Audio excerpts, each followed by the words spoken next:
I'm here with disturbing news about our favorite gadgets, cell phones, tablets, Wi-Fi, etc.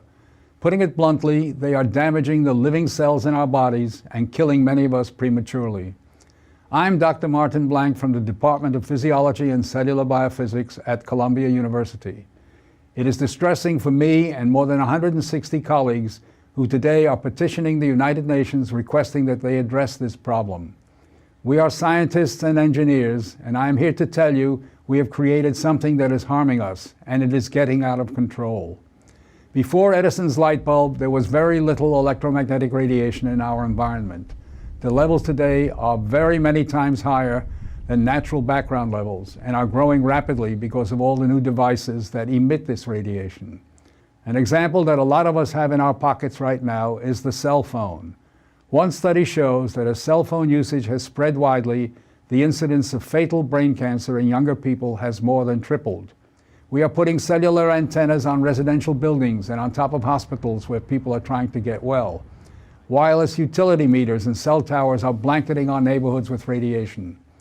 It's particularly frightening that radiation from our telecommunication and power line technology is damaging the DNA in our cells. It is clear to many biologists that this can account for the rising cancer rates. Future generations, our children, are at risk. These biologists and scientists are not being heard on the committees that set safety standards.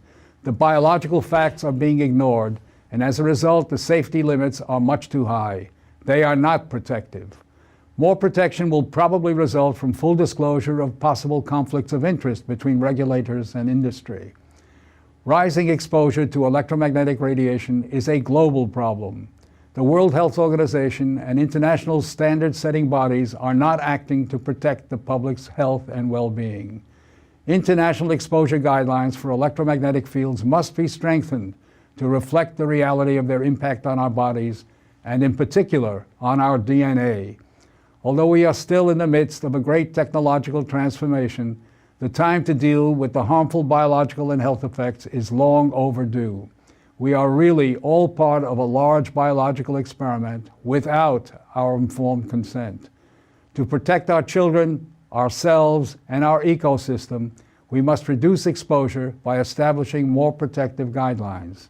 And so today, scientists from around the world are submitting an appeal to the United Nations, its member states, and the World Health Organization to provide leadership in dealing